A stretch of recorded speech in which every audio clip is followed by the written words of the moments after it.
Hello, my name is Kristen, and I am going to be discussing the process today for logging time after a meeting with a customer.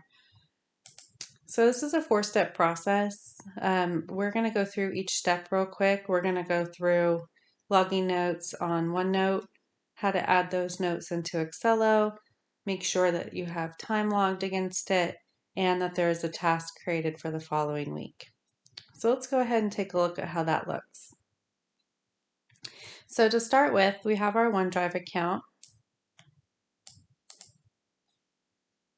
and that houses the project folder.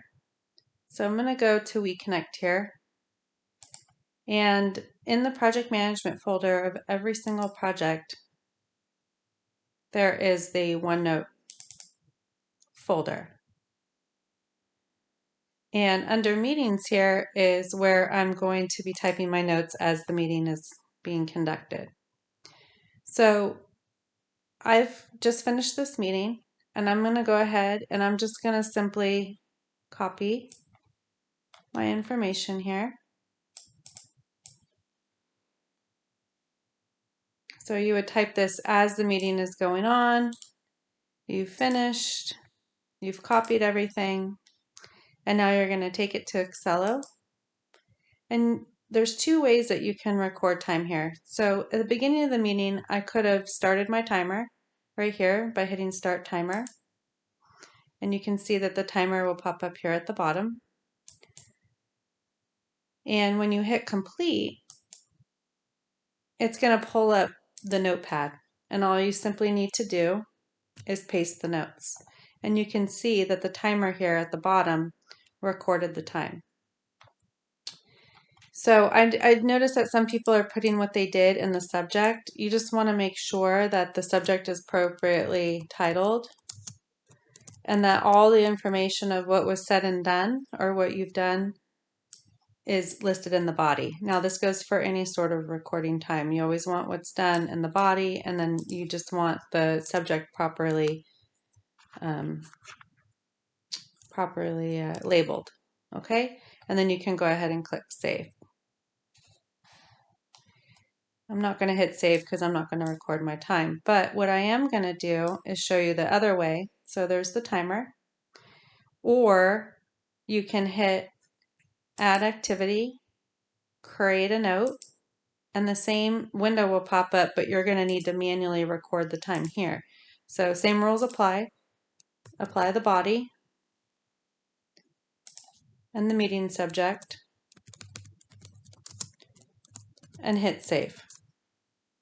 Now what's important here is if there's activities that need to be done for the following week, you can easily go ahead and create a task. Now, meeting notes are mandatory to be added in both OneNote and Accelo. If there's a task for the following week, or if there's a task that needs to be done for the next day, or any sort of planning activity that's not a 5-minute, I can do this real quick, you're going to want to create a task. So I'm going to show you how to create a task from a note. So this is really easy. I am going to save this one. Now I could simply add a task here and fill out my parameters, or I can go to the activity stream, pull open that note, hit those three dots, and then all the information that I just recorded is going to come up. And if there's any task activity, I can simply just edit what I need to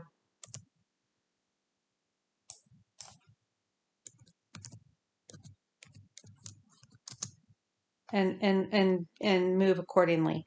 Now, a few things with task. You always want to make sure that you file it against the appropriate milestone.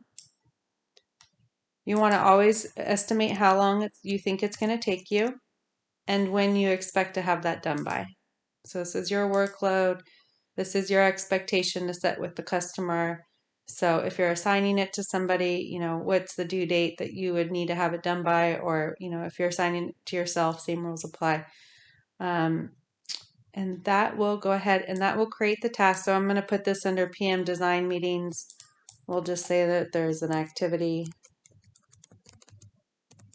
that needs to be done, and then we'll hit save. Now, where this is going to be filed is right here where I'd put it. So design meeting. So there's my sprint for next week. So again, appropriately title these, sprint for, what day, or activities for week 1. And that's how you'll want to go about and do that. Now, when you complete this activity, you'll want to log time against it. So you can do that by logging time on the task.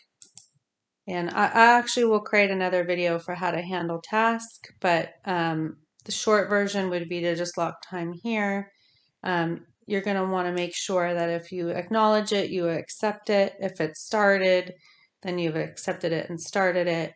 And obviously when it's completed, you've completed it. So I'll do a couple more training videos on task, but I just wanted to show you the process for creating notes. One thing I did forget to note here is, regardless if you're using the timer or if you're using the note, always categorize in the class what you were doing. So this is a customer meeting, but let's say you were responding to an email or you're leaving a note on the account, appropriately classify it. And that's going to apply to if you have the timer here. You're going to also want to classify it. So no matter what you're doing, if you're logging time, however you're logging time, always make sure you're classifying it. This is a way of logging time. Some people will simply go here and log time. That's fine as long as you are appropriately categorizing it against the milestone, for 1. 2, the subject is clearly stated just as a subject, and everything that you're doing is in the body of the subject. So we don't want to put what we're doing in the subject. We want to put what we've done in the body. You always want to leave real nice full-fledged notes. So whether you're logging time this way, you're still going to categorize it, classify it. You're still going to categorize it against the milestone. You're leaving full notes in the body. You're making the subject the subject. And that goes for whether you've pressed add a note or create a note, you have a timer, or you have log time. So all of those methods will incorporate the same rules. Please let me know if you have any questions. Thanks.